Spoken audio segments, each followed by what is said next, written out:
Hello നമസ്കാരം, Tara's wonder കിച്ചണിലേക്ക് എല്ലാവർക്കും സ്വാഗതം. നമുക്കിന്ന് കൂർക്ക വെച്ചിട്ടൊരു മസാലക്കറിയുടെ റെസിപ്പി ആയിട്ടാണ് ഞാൻ വന്നേക്കണത്. അപ്പോൾ നല്ല അടിപൊളി കറിയാണിത്. നമ്മൾക്ക് ഈ നോയമ്പ് കാലത്ത് അതുപോലെ ഈ ചൂട് കൂടി നിൽക്കുന്ന ഈ സീസണിലൊക്കെ വയ്ക്കാൻ പറ്റിയ നല്ലൊരു മസാലക്കറിയാണിത്. അപ്പോൾ നമ്മൾ ഇതിക്ക് മുമ്പ് ഉരുളക്കിഴങ്ങും ക്യാരറ്റൊക്കെ വെച്ചിട്ട് ഇങ്ങനത്തെ കറി ഉണ്ടാക്കിയിട്ടുണ്ട്. അപ്പോൾ ഇതിപ്പോൾ ഞാൻ കൂർക്ക വെച്ചിട്ട് കൂർക്കയും ക്യാരറ്റും കൂടി വെച്ചിട്ടാണ് ഈ കറി ഉണ്ടാക്കണം. അപ്പോൾ ഈ കൂർക്ക എളുപ്പത്തിൽ ക്ലീൻ ചെയ്യണ വീഡിയോ ആണിത്.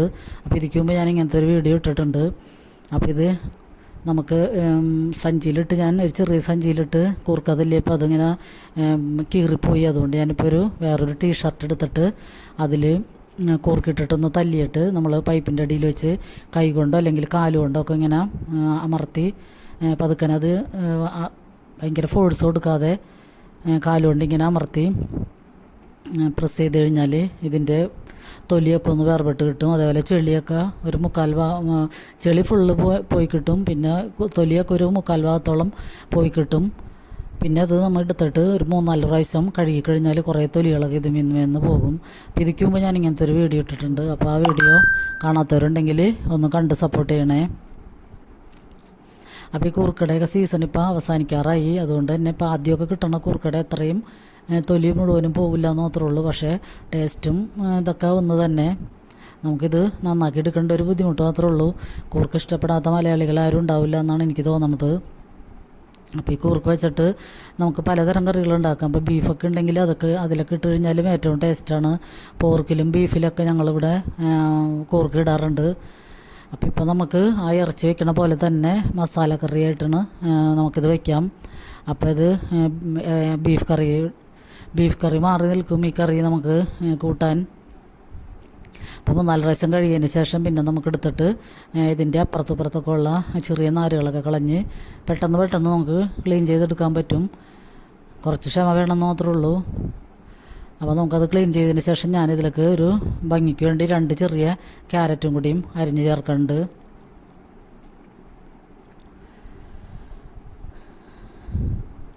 അപ്പോൾ ഈ നോയമ്പാലത്തൊക്കെ കൂട്ടാൻ പറ്റിയ നല്ലൊരു അടിപൊളി കറിയാണിത്.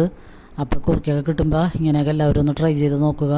എപ്പോഴും നമ്മൾ ഈ മെഴുക്കുരട്ടിയൊക്കെ വെക്കാതെ ഇങ്ങനത്തെ കറികളൊക്കെ വെക്കാൻ ശ്രമിക്കുക. അപ്പോൾ നമ്മുടെ കുറുക്കയൊക്കെ നന്നാക്കി എടുത്ത് ക്യാരറ്റും അരിഞ്ഞെടുത്തിട്ടുണ്ട്. അപ്പോൾ നമുക്ക് കുക്കറിലേക്ക് ഇത് മാറ്റാം. അതിന് വേണ്ടി ഒരു മീഡിയം സൈസിലെ സവാളയും 2-3 പച്ചമുളകും കുറച്ച് കറിവേപ്പിലയും ഒരു കഷ്ണം ഇഞ്ചിയും കൂടി എടുത്തിട്ട് ഞാൻ കുക്കറിൽ ഈ കൂർക്ക് ഇട്ടതിന് ശേഷം അതിൻ്റെ മീതെ സവാളയൊക്കെ ഇട്ടിട്ട് ആവശ്യത്തിന് ഉപ്പും കൂടി ഇട്ട് ഒരു 1/2 കപ്പ് താഴെ വെള്ളം ഒഴിച്ചാൽ മതി. വെള്ളം അധികമൊന്നും വേണ്ട. കൂർക്കയ്ക്ക് അധികം വേവില്ല. 1 വിസിൽ അല്ലെങ്കിൽ 2 വിസിൽ കേട്ടാൽ മതിയാകും.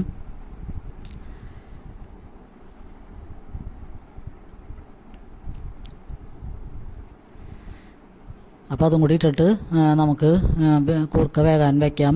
പിന്നെ ഞാനിതിലേക്ക് സവാള നേരത്തെ ചേർത്തേക്കണായിരുന്നു തന്നെ ചെറിയ ഉള്ളിയും വെളുത്തുള്ളിയും കൂടിയാണ് എടുത്തേക്കണം. അപ്പോൾ നമുക്ക് ഇങ്ങനത്തെ ചതക്കണ കല്ലിലിട്ട് ചതക്കാവുന്ന രീതിയാണ്. അപ്പോൾ ഞാൻ എളുപ്പത്തിന് വേണ്ടി ചിലപ്പോൾ അരിഞ്ഞാണ് ചെറുതാക്കി അരിഞ്ഞൊക്കെ എടുക്കണം, അല്ലെങ്കിൽ ചോപ്പറിൽ വെച്ച് ചോപ്പ് ചെയ്തെടുക്കും. അപ്പോൾ ഇതൊക്കെ കഴുകിയൊക്കെ എടുക്കേണ്ട ഒരു മടിക്കായി ഞാൻ ചിലപ്പോൾ അരിഞ്ഞാണ് മിക്കപ്പോഴും എടുക്കാറുള്ളത്. അപ്പോൾ ഇന്ന് കൂർക്കയ്ക്ക് ഇത് ചതച്ചിടുമ്പോൾ പ്രത്യേക ടേസ്റ്റായിരിക്കും, വെളുത്തുള്ളിയൊക്കെ ചതച്ചിടുമ്പോൾ. അപ്പോൾ അതുകൊണ്ട് ഞാനിത് ഈ ഇടികല്ലിൽ ചതച്ചെടുക്കാമെന്ന് വിചാരിച്ചിട്ടാണ്. അപ്പോൾ നമ്മൾ ഇത് ഇങ്ങനെ ചതയ്ക്കുമ്പോൾ ടൈൽസിൻ്റെ മീതെയൊക്കെ വെക്കുകയാണെങ്കിൽ ഇങ്ങനെ ടർക്കിയോ എന്തെങ്കിലും കട്ടിയുള്ള തുണിയൊക്കെ മടക്കിയിട്ടിട്ട് വേണം മുകളിൽ വെച്ച് ചതയ്ക്കാൻ, അല്ലെങ്കിൽ ടൈൽസിനൊക്കെ പൊട്ട് വീഴും. അല്ലെങ്കിൽ നമ്മൾ കട്ടിയുള്ള പുറത്തെവിടെയെങ്കിലും വെച്ചിട്ട് ചതച്ചെടുക്കണം. അപ്പോൾ ഉള്ളിയും വെളുത്തുള്ളിയൊക്കെ ചതച്ചെടുക്കുമ്പോൾ തന്നെ ഒരു പ്രത്യേക ഫ്ലേവർ വരും. അപ്പോൾ നമുക്കത് ചതച്ചെടുത്തതിന് ശേഷം കൂർക്ക നമുക്ക് മസാലക്കറി വയ്ക്കാം. അപ്പോൾ അതിനുവേണ്ടി നമുക്ക് പാൻ അടുപ്പത്ത് വെച്ച് ചൂടാകുമ്പോൾ വെളിച്ചെണ്ണ ഒഴിച്ച് കൊടുക്കാം. വെളിച്ചെണ്ണ തന്നെ ഒഴിക്കണം, എന്നാലാണ് ഈ കറിക്കൊക്കെ നല്ല ടേസ്റ്റ് ഉണ്ടാവുള്ളൂ.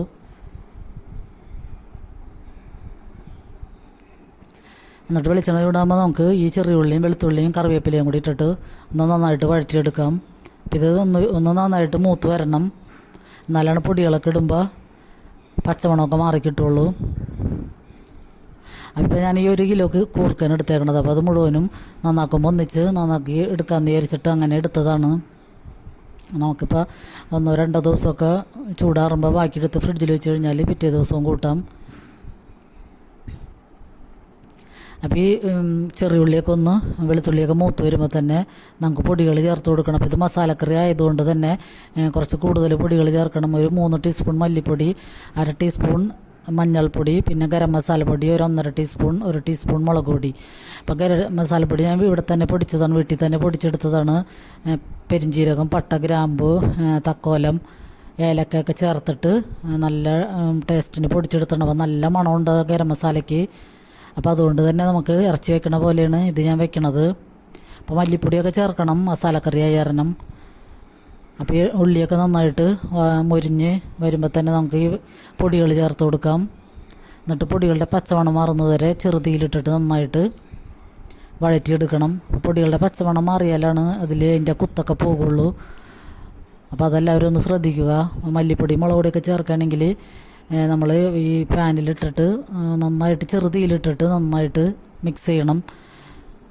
കുറച്ച് 2-3 മിനിറ്റ് നേരം കഴിഞ്ഞാലാണ് ഇതിൻ്റെ പച്ചമണമൊക്കെ മാറുള്ളൂ. അല്ലെങ്കിൽ നമ്മൾ കറി കൂട്ടുമ്പോൾ മല്ലിക്കുത്തൊക്കെ ഉണ്ടാകും. അപ്പോൾ വെളിച്ചെണ്ണ പോരെങ്കിൽ കുറച്ചും കൂടി ഒഴിച്ചു കൊടുക്കണം. അപ്പോൾ ഞാൻ കുറച്ചും കൂടി വെളിച്ചെണ്ണ ഒഴിച്ചിട്ടുണ്ട്. പിന്നെ നമുക്ക് പൊടികളൊക്കെ മൂത്ത് വരുമ്പോൾ ഈ കൂർക്കയുടെയൊക്കെ കൂട്ട് ഇതിലേക്ക് ചേർത്ത് കൊടുക്കാം. എന്നിട്ട് നന്നായിട്ട് മിക്സ് ചെയ്യാം. പിന്നെ ഞാൻ ഇപ്പം ഇതിൽ നമ്മൾ വേണമെങ്കിൽ തേങ്ങ വറുത്തത് അരച്ച് ചേർക്കുകയാണെങ്കിൽ നല്ല ടേസ്റ്റായിരിക്കും. അപ്പോൾ ഞാനിപ്പോൾ കഴിഞ്ഞ കൊല്ലം നോമ്പിനൊക്കെ ഉരുളക്കിഴങ്ങൊക്കെ വെച്ചപ്പോൾ തേങ്ങ വറുത്ത് അരച്ചൊക്കെയാണ് വെച്ചത് മസാലക്കറി. അപ്പോൾ ഇതിൽ ഞാൻ വേറെ ഒരു ഇൻഗ്രീഡിയൻ്റ് ആയിരുന്നു ചേർക്കണം. കോക്കനട്ട് മിൽക്ക് പൗഡർ ചെറു ചൂടുവെള്ളത്തിൽ കലക്കിയിട്ട് ഒരു 2 ടീസ്പൂൺ എടുത്തിട്ട് ചെറു ചൂടുവെള്ളത്തിൽ കലക്കിയിട്ട് അതാണ് ഇതിലൊക്കെ ഒഴിച്ചു കൊടുക്കുന്നത്. അപ്പോൾ നമ്മുടെ ഈ പൊടികളൊക്കെ വഴന്നു വന്ന പൊടികളുടെയൊക്കെ കൂടെ ഈ തേങ്ങാപ്പാലും കൂടി ചേർക്കുമ്പോൾ ചെറിയ ഒരു ഗ്രേവി ആയിട്ട് കിട്ടും. അപ്പോൾ നമുക്ക് ചാറ് കറിക്ക് വേറെ കറിയൊന്നും വേണ്ട, ഇത് തന്നെ നമുക്ക് കൂട്ടിയാൽ മതിയാകും. അപ്പോൾ പൊടികളും ഈ ക്യാരറ്റൊക്കെ കൂടി ചേർന്ന് വരുമ്പോൾ തന്നെ നല്ല കുഴമ്പ് രൂപത്തിലുള്ള നല്ല അടിപൊളി കറിയായിട്ട് കിട്ടും. നല്ല അടിപൊളി ടേസ്റ്റുള്ള നല്ല കറിയായിരുന്നത്. അപ്പോൾ ഇങ്ങനെ വെക്കാത്തവരുണ്ടെങ്കിൽ ഒരു പ്രാവശ്യം ഇങ്ങനെ ചെയ്ത് നോക്കുക, നല്ല ടേസ്റ്റാണ്. അപ്പോൾ നല്ലൊരു അടിപൊളി മസാലക്കറിയാണിത്. നമുക്ക് വേറെ ചാറുകറിയുടെ ഒന്നും ആവശ്യമില്ല.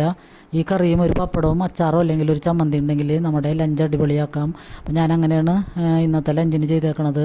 പപ്പടവും അച്ചാറുമാണ് കൂട്ടണത്. അപ്പോൾ ഈ വീഡിയോ എല്ലാവർക്കും ഇഷ്ടമായി എന്ന് വരുന്നു. ഇഷ്ടമായി ലൈക്ക് ചെയ്യാൻ മറക്കരുത്. അപ്പോൾ എല്ലാവർക്കും നന്ദി.